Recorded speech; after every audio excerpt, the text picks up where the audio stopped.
When we think about Alzheimer's and related dementias, usually the image is, well, it's a slow decline, right? Something that happens over years, maybe even decades. That's the typical picture, yes. But what if that whole process just sped up dramatically? Cognitive function dropping off super fast, maybe in months. Yeah, it's a really tough scenario. That's actually the really complex issue we're diving into today. We've got some info here about a new study happening at the Mayo Clinic. They're really focusing in on this rapid progression phenomenon.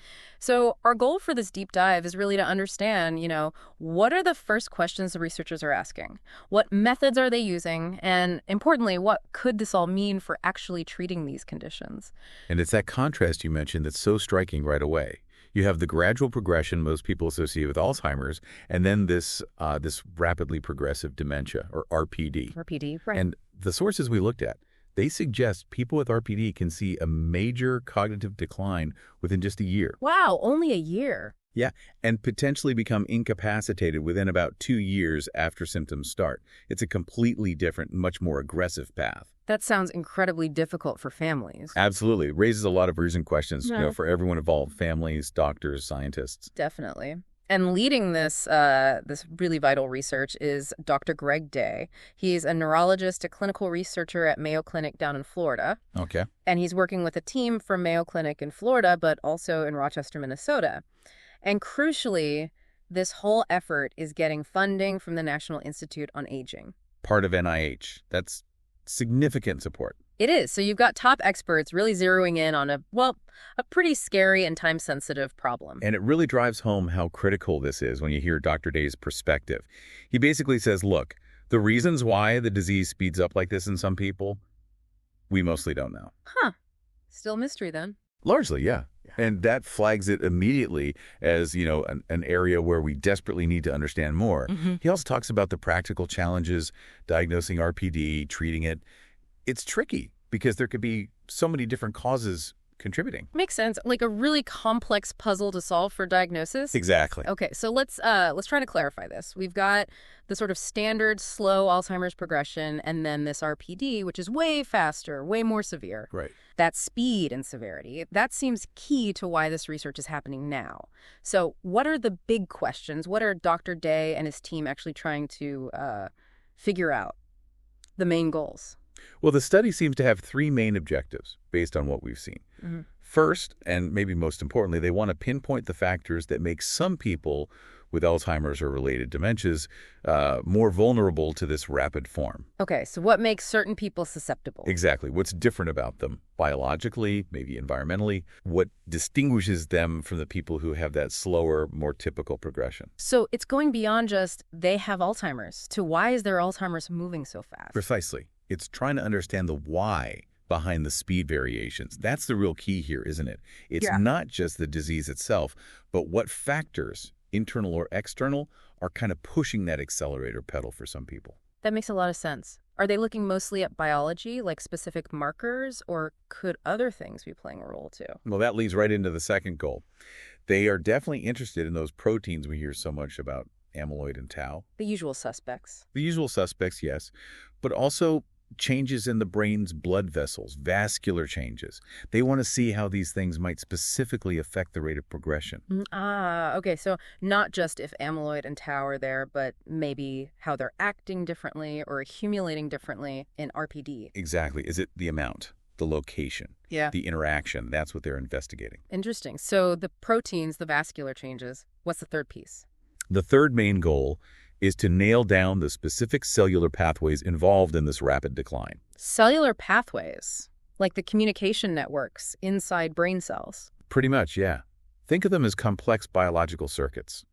The study wants to see if certain circuits are, breaking down faster or maybe going into overdrive in RPD cases. And if they find those specific pathways, then that could point towards specific things to target with new drugs.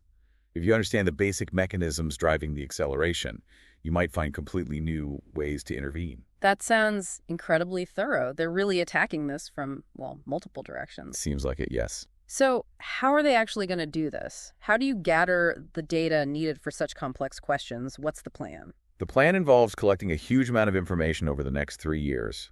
They're aiming for 120 patients, diverse patients who've been diagnosed with rapidly progressive Alzheimer's or related dementia. Okay. And this data will include, detailed clinical information, but also their genomic data, their entire genetic makeup. 120 patients with RPD. That sounds like a decent number, especially if it's relatively rare. But how do they figure out what's unique to the RPD group? Just looking at them won't tell you that, right? That's a really, really critical part of the study design. They're not just looking at the RPD group alone. Okay. They're going to compare all that detailed data from the RPD patients against existing data. Data from people who have the more common, slower forms of these diseases. A comparison group. Yes. And this comparison data comes from people already enrolled in studies at the Alzheimer's Disease Research Center at Mayo Clinic. That side-by-side comparison is absolutely essential to tease out what's different about RPD. That makes total sense. You need that contrast, that baseline, to see what stands out, like a control group, basically. Exactly. It helps highlight the differentiating factors. So when they do these comparisons, what kinds of things are they looking at specifically? Well, the sources say they're casting a pretty wide net. It includes the things you'd expect, like age, sex, medical history. Standard stuff. But they're also looking at what they call structural and social determinants of health. Okay, what does that cover? Things like someone's access to health care over their life, socioeconomic background, even things like how socially connected they are. Factors that sometimes get missed in purely biological studies. But could still influence how disease plays out? Surprisingly often, yes. And then, of course, they'll be doing deep dives into genetic variations and looking for any other brain changes that seem specific to the RPD group. It's a very holistic approach. Wow, it really shows just how complex these brain diseases are. So many different pieces might fit into the puzzle. Now, you mentioned data collection, but it sounds like there's more to it. Something about validation. Yes, validation is key to make sure their findings are solid. The plan is to analyze proteins found in cerebrospinal fluid, the CSF, that fluid around the brain and spinal cord. Okay, and where does that CSF come from? From a separate group of patients. Yeah. And crucially, these patients will have had their RPD diagnosis confirmed by autopsy after they've passed away. Ah, so that's like the gold standard confirmation. It is. It allows the researchers to directly link the patterns they see in the first group, like the genomic data, with concrete protein evidence from brains confirmed to have RPD. It's a way to really rigorously double-check their findings. Okay, so confirming with a different biological sample and the most definitive diagnosis, that really strengthens the research, doesn't it? Absolutely adds a significant layer of scientific confidence. So what's the big picture goal here? Beyond just understanding the why of RPD, what are they hoping comes out of all this? The ultimate aim is to turn this knowledge into tangible help for patients and families. By identifying these specific drivers of rapid decline, the factors, the pathways, they hope to discover new biomarkers, biological signs that could help doctors spot RPD much, much earlier and more reliably. Early warning signs, basically. Exactly. And the other big piece is finding disease-modifying targets, specific molecules or processes that future therapies could aim at to actually slow down or maybe even stop this rapid progression. That would be incredible. Truly game-changing. It really would be. It sounds like this research could genuinely reshape how we manage these aggressive dementias. Dr. Day himself apparently hopes this work leads to new strategies, better tests, new treatments, things that could help all patients with ADDRD, not just the rapid ones. Exactly, because the insights you get from studying the most aggressive form might actually shed light on the progression mechanisms in all forms. That makes sense. If you figure out what speeds it up. You might figure out how to slow it down for everyone. That knowledge could be incredibly valuable across the board. Now, something else that jumped out from the information was how they're actually going to connect with patients for the study. They seem to be using a lot of technology. Yes, this is a really modern approach to running a clinical study. They're tapping into Mayo Clinic's know-how in digital health and telemedicine. To reach more people? To reach patients all across the U.S., yeah. Which is super important when you're studying something relatively uncommon like RPD. Okay. You need to find participants wherever they are. And there was mention of a specific program, Mayo's Clinical Trials Beyond Walls. What does that actually mean for someone participating? So that program is all about making it easier, more convenient to be in a trial. It means patients might be able to do many, maybe even all, of the study assessments right from their own home. Really? How does that work? Or maybe at a local clinic nearby. It's what they call a decentralized model, using things like telehealth for check-ins, remote monitoring devices, maybe mobile phlebotomy for blood draws. Mobile phlebotomy. So someone comes to your house. Potentially, yes. Or maybe using local labs or pharmacies.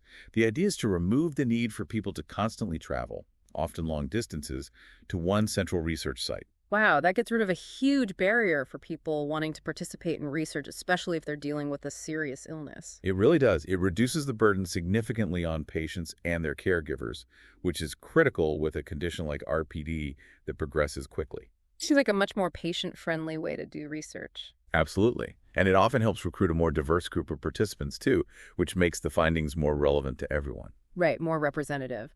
And just to put a pin in the funding aspect again, it's the NIH supporting this. The grant number is R01AG0893880. Yeah, having that official grant number just underscores the national significance and the scientific backing behind it. Okay, so let's just quickly recap. We've taken a look at this really vital new Mayo Clinic study trying to figure out the why behind rapidly progressing Alzheimer's and related dementias. Right, how they're using a multi-pronged approach, clinical data, genomics, comparing rapid versus typical cases. And then validating findings with protein analysis from autopsy-confirmed cases. Yeah. Very rigorous. And embracing these innovative remote trial methods using technology to make participation much more feasible for people across the country. Yeah, the Trials Beyond Walls idea seems really important. And the potential payoff here is huge. Yeah. If they can unlock the secrets of rapid decline. It could lead to earlier diagnosis through biomarkers. New treatment targets. And ultimately finding ways to slow the disease down, not just for RPD, but maybe for everyone living with these conditions. That's the long-term hope, definitely. It really gives you a lot to think about. Which brings me to a final thought, maybe for our listeners to chew on. We know Alzheimer's is incredibly complex, right? Genetics, environment, lifestyle, so many factors. Absolutely, an intricate puzzle. So given that complexity, what other factors, maybe things not even being looked at closely yet, could be contributing to these different speeds of progression we see, beyond what this study is covering? That's a great question. Maybe gut microbiome interactions, specific viral exposures earlier in life, chronic inflammation levels. Interesting possibilities. And how might future research be designed to try and uncover those currently hidden variables? It's just such a critical area of research, and this Mayo Clinic study feels like a really significant step.